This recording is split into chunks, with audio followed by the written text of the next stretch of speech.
Bueno, yo soy Santiago y junto a David vamos a hablarles sobre la rama de la toxicología y el impacto en las personas.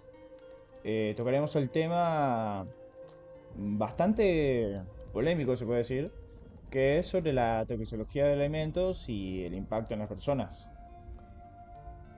Exacto. Esta relación que existe entre lo que consumimos y nuestra salud es un vínculo poderoso que nosotros como personas debemos comprender porque mediante eso podemos tomar decisiones informándonos sobre nuestra dieta y nuestro bienestar. Bueno, para introducir un poco el tema tendremos que hablar sobre la agricultura en la zona de resistencia Chaco, Argentina.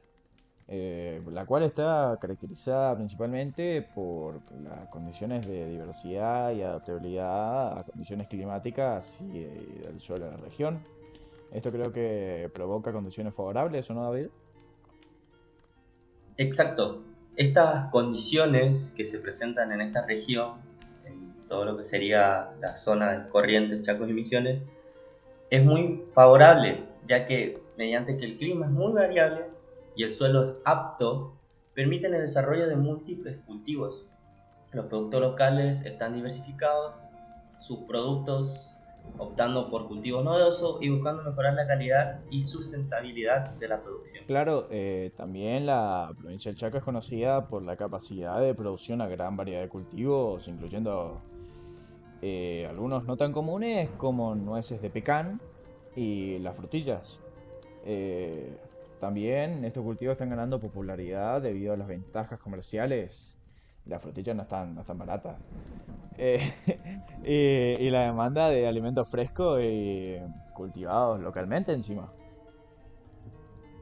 Exacto, estos cultivos locales nos hacen a nosotros un hincapié a lo que sería la producción agrícola del lugar, que según los informes del gobierno, los cultivos más importantes que produce Chaco incluyen entre lo que sería el algodón, la ganadería bovina, la forestación, cereales y oleaginosas.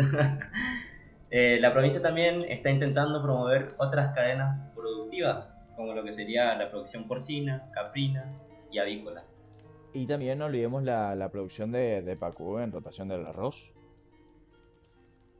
Y un tema interesante que agregar, la verdad, creo yo, es que existe una fuerte presencia de agricultura familiar tradicional en Chaco. ¿Vos sabías que buscan mantener la identidad cultural, tanto cultural como productiva, frente a las nuevas tendencias agrícolas? Exacto. Esto produce también, creo que, una gran calidad en lo que sería la agricultura en sí, de lo que sería Chaco. Entonces, con todo esto podríamos llegar a concluir que esta agricultura en resistencia es un sector en constante evolución, buscando equilibrar la tradición con la innovación para asegurar un futuro sostenible y productivo para las futuras generaciones. Bueno, también hay que hablar sobre el uso de pesticidas en la agricultura, ya que es un tema de bastante importancia, y especialmente por el impacto en la química de los alimentos, que es nuestro tema principal. Bueno, principalmente esto trae bastantes ventajas. Una de ellas es que ayuda a la protección de cultivos. Eh, los protegen de plagas y enfermedades, lo que puede aumentar significativamente la producción de alimentos.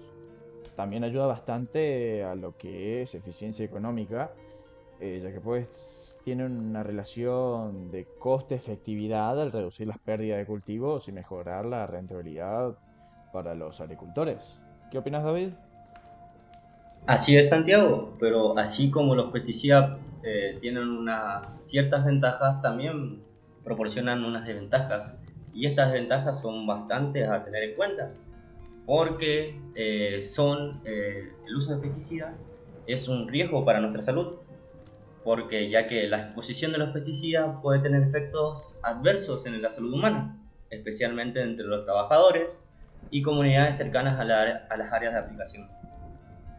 Este uso de pesticidas también puede contaminar nuestros alimentos, ya que al utilizarlos producimos unos residuos en los alimentos que pueden presentar un gran riesgo para nosotros.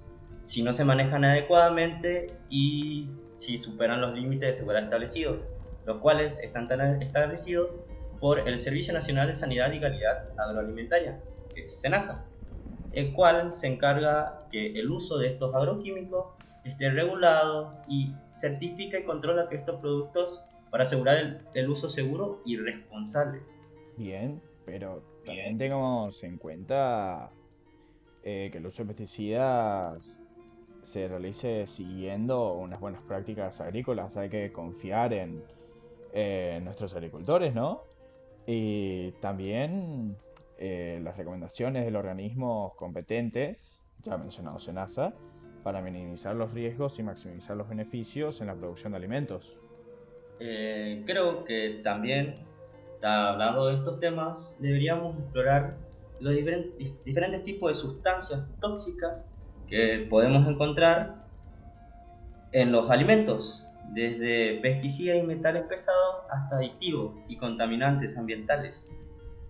Por supuesto, además, David, hay que mencionar que analizamos cómo estas sustancias pueden afectar nuestra salud a corto y largo plazo, destacando los riesgos potenciales y las medidas de prevención. Exacto.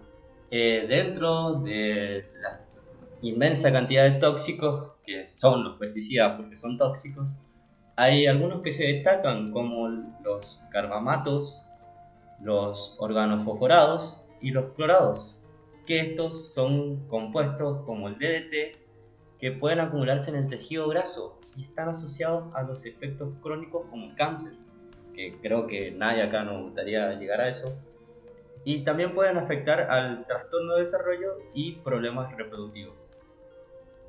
Realmente, además, hay que mencionar también las piretroides, que aunque son menos tóxicos para los mamíferos, pueden causar irritación a la piel y los ojos, y en altas dosis efectos neurológicos como temblores o convulsiones. Exacto, estos tipos de tóxicos producen un gran efecto en lo que sería nuestra salud, la salud humana en sí. Pueden producir efectos agudos. La exposición a altas dosis de estos pesticidas pueden intoxicarnos gravemente, manifestándonos síntomas como el dolor de cabeza, náuseas, vómitos y en casos extrémicos, pérdida de conciencia o muerte. También algunos pesticidas actúan como disruptores endocrinos que, interfiriendo en las hormonas naturales del cuerpo, pueden llevar a problemas de fertilidad, obesidad, diabetes y ciertos tipos de cáncer. También hay que mencionar que producen efectos crónicos, puesto que la exposición prolongada a pesticidas, inclusive en bajas dosis, ojo, puede tener efectos crónicos incluyendo trastornos hormonales, problemas neurológicos, cáncer y defectos congénitos. En resumen, es crucial que los pesticidas se utilicen de manera responsable y siguiendo las regulaciones establecidas, ya antes mencionadas, para minimizar la exposición y los riesgos asociados. El lavado adecuado de frutas y verduras y el seguimiento de prácticas agrícolas sostenibles son pasos importantes para reducir la presencia de residuos tóxicos en los alimentos que consumimos. Así que, ya saben, loco, laven la fruta.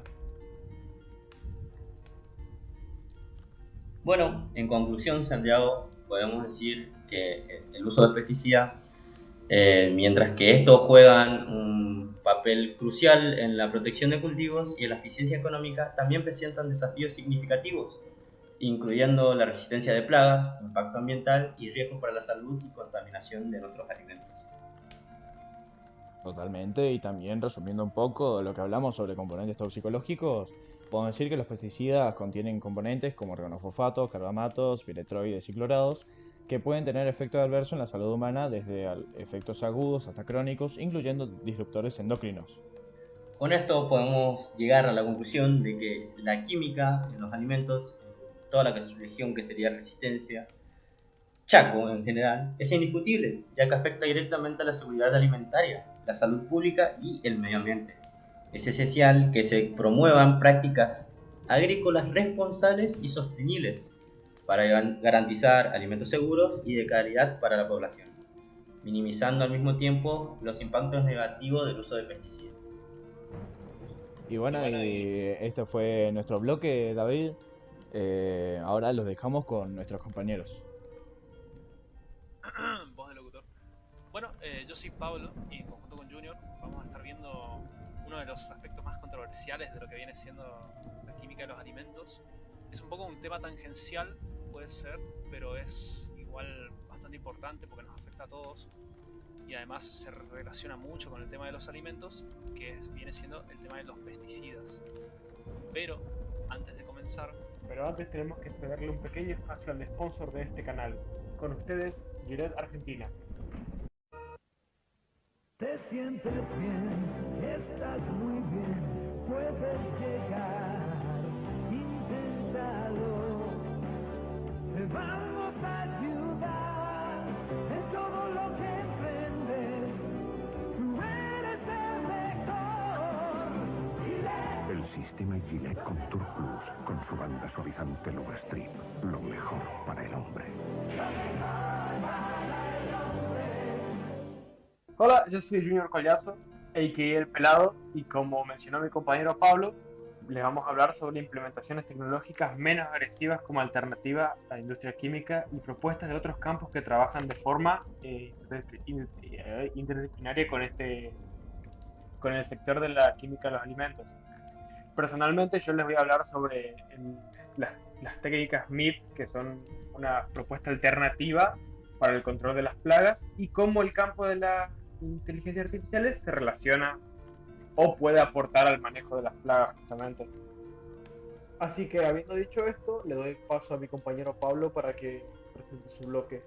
todos sabemos la Argentina es un país que se basa mucho en la agricultura y en la exportación básicamente de toda la materia prima que nosotros producimos, como puede ser trigo, maíz, etc. Básicamente una de las formas o métodos más populares para cuidar todo lo que viene siendo la agricultura y todo lo que se planta son los fitosanitarios, que son básicamente los pesticidas, como puede ser el glifosato, que es uno de los más famosos, ¿no? Últimamente capaz que se le pone un foco negativo a este tipo de sustancias químicas por más que nada como un miedo a lo que puede llegar a ser esos alimentos. Pero en realidad los efectos que tienen nocivos para el humano de manera directa no son muy comprobables que digamos, pero sí que tienen un efecto adverso en muchos otros aspectos. El problema es que el reemplazo de lo que viene siendo los fitosanitarios son muy complejos de realizar porque afectarían primero a la calidad y a la cantidad de alimentos que estamos acostumbrados a producir. Porque toda bueno, dijo espacio en blanco porque me estoy recontra trabando. Porque toda la producción de alimentos actual está acostumbrada al ritmo que nosotros le estamos llevando gracias a varios estudios del INTA podemos saber varias conclusiones acerca de lo que viene siendo los pesticidas que, por ejemplo, terminan afectando mucho a los suelos, a las napas de agua que hay debajo de las plantaciones e incluso al aire que respiramos. El problema con todo esto, más que nada, es cómo los propios sistemas que nosotros desarrollamos fueron adaptándose hacia el uso de los agroquímicos. Por ejemplo, el INTA declara que la Argentina se caracteriza por un importante consumo anual de productos químicos para la producción agrícola. Por ejemplo, 36 millones de hectáreas de cultivos significan 230 millones de litros de herbicidas o 350 millones de litros de otros agroquímicos. Esto, de manera indirecta, también supone 17.000 toneladas de polietileno al año. Entonces ahí empezamos a ver un poco cómo indirectamente el uso de los agroquímicos empieza a ser un poco detrimental para lo que viene siendo el medio ambiente, por ejemplo. Esta dependencia hacia los agroquímicos viene creciendo desde hace varios años.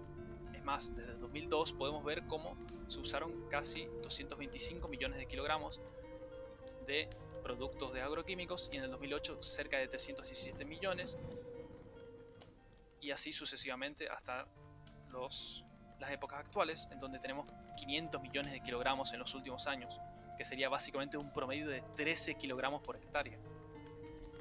En los estudios del INTA también se detectaron la presencia de fitosanitarios en el aire, en las aguas superficiales, en aguas subterráneas, en el agua de la propia lluvia, es decir, que está llegando hacia los cielos y está infestando a las nubes, los suelos agrícolas inclusive, y en áreas urbanas.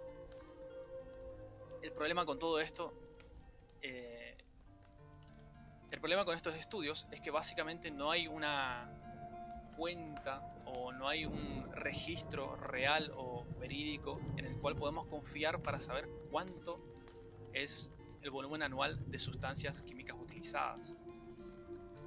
¿Por qué? Porque estos datos básicamente no son públicos, solo son estimaciones que, si bien tienen un error de porcentaje, son bastante buenas. Acompañando a este poco dato público conocido, también la disponibilidad y la facilidad de su uso posibilitan mucho el derroche de los recursos y el descuido y el empleo fuera de registro. La importancia de los agroquímicos se nota mucho cuando vemos algunos cálculos de cómo afectarían a la producción mundial. Que, por ejemplo, los daños causados por plagas aumentarían en un 78% en los cultivos de frutas, en un 54% en los cultivos de verduras y un 32% en los cultivos de cereales. Esto significa que si se dejasen usar agroquímicos para la protección de las verduras, cereales o frutas, los daños serían catastróficos. Dentro de los efectos adversos que tienen usar estos agroquímicos es más que nada la contaminación ambiental, que por ejemplo los efectos no deseados que tiene pueden ser la pérdida de biodiversidad acuática, la proliferación de especies de plagas tolerantes, que básicamente se van acostumbrando a lo largo del tiempo a estos químicos, o la generación de resistencia en las malezas, que es... También provocan el deterioro de las aguas cercanas a los lugares de uso. Y por último también hay una mortalidad selectiva de las especies menos tolerantes, que esto indica también un poco el decrecimiento de la diversidad también propia de las especies terrícolas. Como último, ¿quién podría ser el responsable de todos estos problemas? El INTA, como conclusión, indica que es una corresponsabilidad entre varias personas. Primero son los productores de los propios agroquímicos, que tampoco tienen muchas regulaciones, o la responsabilidad se divide en varias partes. Primero son los que los aplican, que serían básicamente los productores. Luego tenemos los que fabrican dichos elementos. Y por último tenemos la parte legislativa o política, en la cual las regulaciones capaz que no son las mejores que se podrían estar aplicando en el momento, pero no todo es tan malo como suena, porque a lo largo de los años se fueron desarrollando varias tecnologías diferentes a las aplicaciones químicas que pueden tener una solución a todos estos problemas. Listo.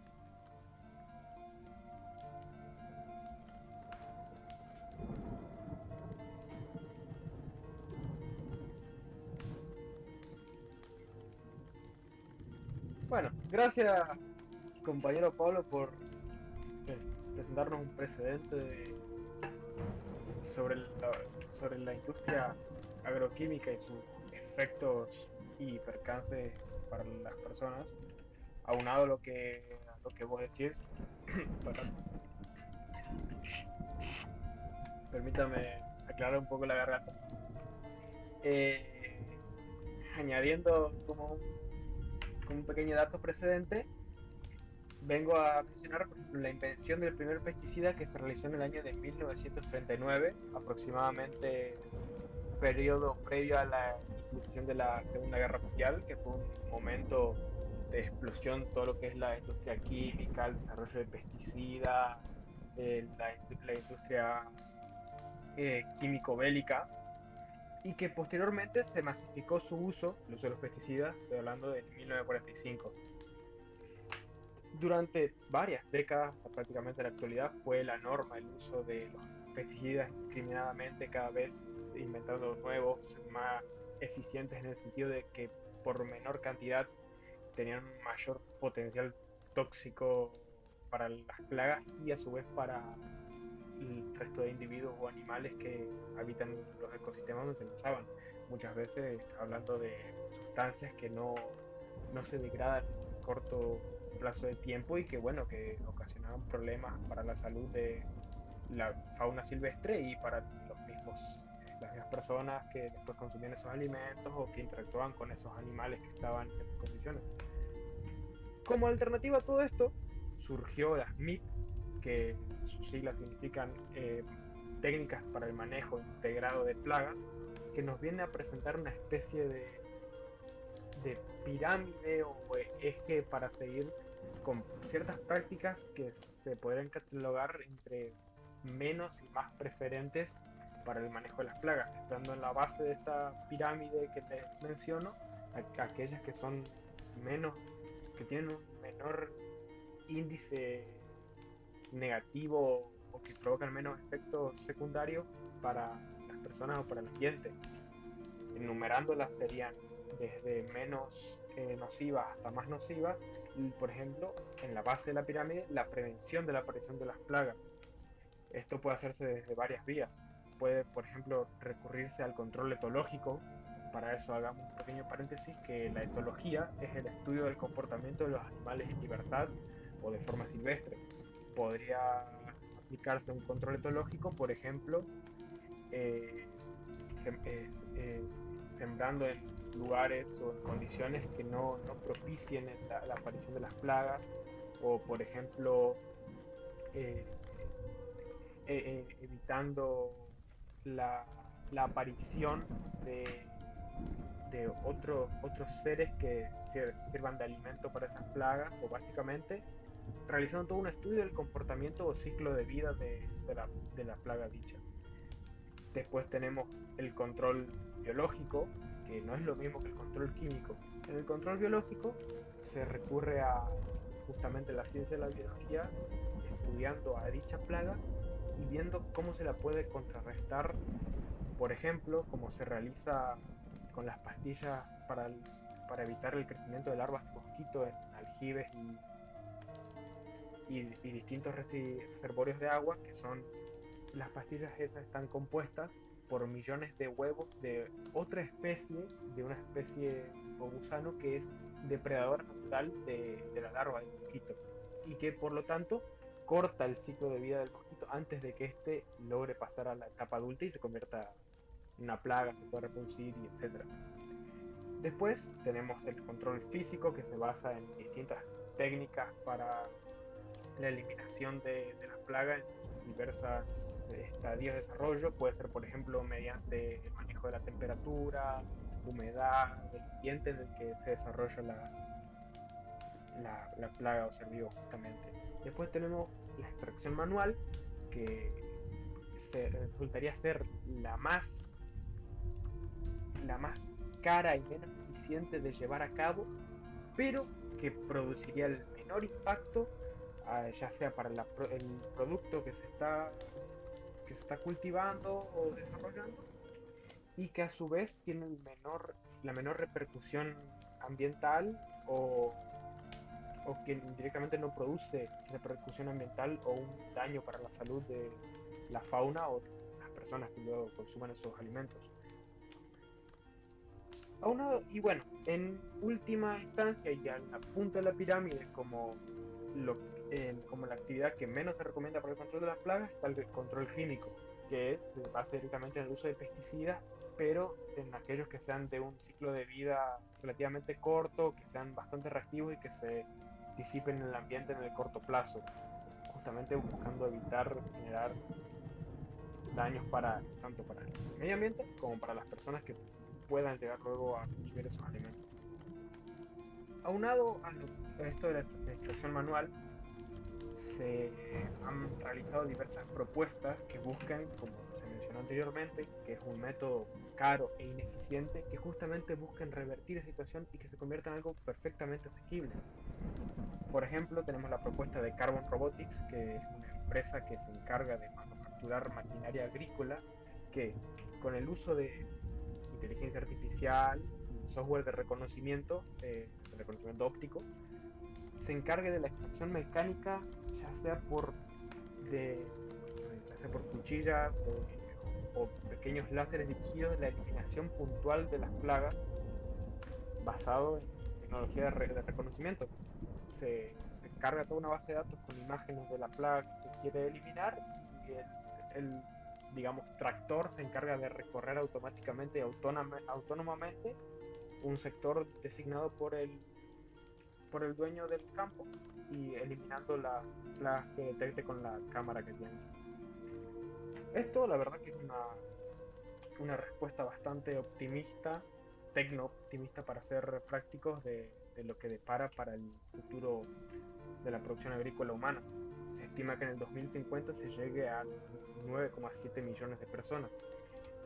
Esas 9,7 millones de personas requerirán de comida que tiene que ser sembrada, cultivada y que tiene que cumplir con un mínimo de calidad para poder cuidar la salud de todas estas personas. Lo que se busca no es crear un futuro catastrófico o misántropo en el que se augura la destrucción del medio ambiente en pro de la producción de comida para a todas estas personas. Justamente lo contrario, se busca alternativas que respeten el ambiente y las formas de vida que lo habitan, en pro de cuidar a nuestro planeta, nuestro hogar y evitar su deterioro. A su vez, alimentando a toda esta nueva población que habita el planeta. Al parecer en la mesa redonda hay personas fuera del grupo que quieren aportar sus conocimientos. Nos acaba de llegar un mensaje anónimo de un estudiante de ingeniería química que escucharemos a continuación. Esta intromisión especial hablando sobre ciertos mitos dará pie al último bloque presentado por nuestro compañero Jiménez Alfredo. Cabe resaltar que la voz del invitado anónimo será distorsionada a fin de evitar conflictos de intereses o vulnerar su privacidad. Muchos mitos rodean el ámbito de la química de los alimentos, en su mayoría acerca de cómo comprometen el bienestar de la salud. Como bien dijo Paracelso, padre de la toxicología, la dosis es la que hace el veneno. Entre muchos factores, la cantidad de una sustancia, no su origen natural o artificial, determina su efecto en el organismo. Si bien algunos alimentos pueden contener compuestos potencialmente dañinos, la dosis a la que se consumen es crucial para determinar su impacto en la salud. Muchas veces se cree que cierto tipo de alimentos son particularmente perjudiciales o benignos para la salud y se pueden comer sin ningún tipo de cuidado o mesura. Por el contrario, evitarlos totalmente. Los alimentos modificados genéticamente son hechos con diversos objetivos, desde comerciales, productivos y hasta nutricionales. Pero por otro lado, la resistencia a los sustitutos agrotóxicos y fertilizantes utilizados a veces representa un uso indiscriminado o poco regulado de estos. Siendo contaminantes, puede resultar en una contaminación de los alimentos, parte del impacto ambiental del mismo. La categorización generalizada de los alimentos procesados como malos puede ser engañosa. Algunos alimentos procesados pueden ser nutritivos y formar parte de una dieta saludable. Hay que evitar los alimentos que, procesados individualmente, consideran su composición nutricional y métodos de procesado y calidad general restan calidad de vida y o salud para aquellos que lo consumen. Esto representa un ejemplo de lo importante que resulta una alimentación balanceada, evitando excesos y la importancia de ciertos conocimientos, a su vez resaltando la transparencia acerca de la información que los rodea para saber los recaudos a la hora de consumirlos, también abarcando el impacto social que pueden tener. Habiendo cedido este pequeño espacio que sirvió para sentar una base de lo que se hablará en este momento, le cedo el espacio a mi compañero Alfredo Jiménez. Muy buenas, soy Jiménez Alfredo, el encargado de este bloque que tendrá como fin terminar con algunos mitos, considerados los más creídos y fomentados en la sociedad desde hace mucho tiempo. A su vez, explicaré verdaderamente cómo estos alimentos, al ser ingeridos, afectan a nuestro organismo. Para comenzar con el bloque, mencionaré los mitos a tratar. Primeramente, estaríamos tratando el mito que habla acerca de que ingerir zanahorias mejora la vista. Posteriormente, deberíamos estar hablando acerca de la ingesta de carbohidratos engorda. Luego estaríamos tratando nuevamente otro mito acerca de los carbohidratos, pero esta vez es los carbohidratos engordan por la noche. Y para finalizar estaríamos tratando el mito de los productos integrales tienen menos calorías que los normales. Comenzando por el primer mito, el ingerir zanahorias mejora la vista. Si bien es verdad que la ingesta de zanahorias tiene una relación con el cuidado de la vista humana, el consumo excesivo de este alimento no genera que la visión de una persona mejore gradualmente. La zanahoria, cuando ingresa a nuestro sistema, pasa por unos procesos de descomposición, en donde a su vez se absorben de ellas la vitamina A o retinol, siendo este componente el que mantiene nuestra visión saludable. Y al ser consumidos en exceso, solo se logra que la elaboración de esta vitamina tarde más al existir muchas reservas. ¿Dónde se originó el mito? El mito se originó en la Segunda Guerra Mundial como una explicación a la repentina facilidad que tenía la Fuerza Real Británica para derribar bombarderos nazis, incluso durante la noche. Pasando al siguiente mito, tenemos la ingesta de carbohidratos engorda. Si bien existen peores o mejores carbohidratos, estos por sí mismos no son los culpables del aumento de peso. Para que esto suceda es necesario ingerir más calorías que las quemadas en el día. Esto ocurre con cualquier alimento que nosotros incluyamos a nuestra dieta. Los carbohidratos aportan 4 kilocalorías por gramo, al igual que las proteínas. Por ende, no engordan más, solo son más consumidos, razón por lo que son los primeros señalados por las personas al momento de intentar bajar de peso. A su vez, su ausencia puede causar problemas a la salud. Nuevamente, otro mito referido a los carbohidratos. Los carbohidratos engordan por la noche. Los carbohidratos, al estar asociados con las reservas de energía, existe el mito que si estos son ingeridos previo a irse a dormir, la energía otorgada por estos no son quemadas. Por ende, esto repercutiría en el aumento de peso. Al contrario de lo afirmado anteriormente, mientras se duerme, el organismo también consume energía para reponerse. No obstante, para conciliar el sueño se debe de evitar el consumo de carbohidratos al menos 2 horas antes de dormir, ya que al estar acostados, la digestión y la absorción se dificulta. También se recomienda evitar los azúcares y llegar con mucha hambre a la hora de comer. Y para terminar, hablaremos acerca de los productos integrales que tienen menos calorías que los normales. Esto es falso, ya que el aporte calórico, tanto para los alimentos integrales como para los que no, es el mismo. Varía en que el primero mantiene la matriz, la fibra y tiene más cantidad de micronutrientes. Por ende, tiene mayor poder saciante y mayor valor nutricional que su contraparte. Bueno, con esto estaríamos cerrando este maravilloso bloque que trató acerca de desmentir varios mitos populares. Como a su vez, se explicó qué sucede verdaderamente con estos alimentos al ser ingeridos. Concluyendo en que no siempre debemos confiar en la opinión popular, siendo crucial investigar para poder respaldar nuestras opiniones y pensamientos, y comprender verdaderamente cómo estos afectan a nuestro cuerpo. Muchísimas gracias por su atención Hasta pronto. Habiendo todos los integrantes presentados y desarrollado sus respectivos bloques, invitamos a modo de reflexión previa al final de nuestro sencillo podcast al entrenamiento de la escucha y observación crítica para nosotros como ciudadanos partícipes de la toma de decisiones, ya sea para con nuestra nutrición y cuidado, como para con la toma de decisiones políticas que puedan repercutir en nuestra calidad de vida y entorno. Invitamos a ser ciudadanos críticos y despiertos para con la sociedad que nos rodea.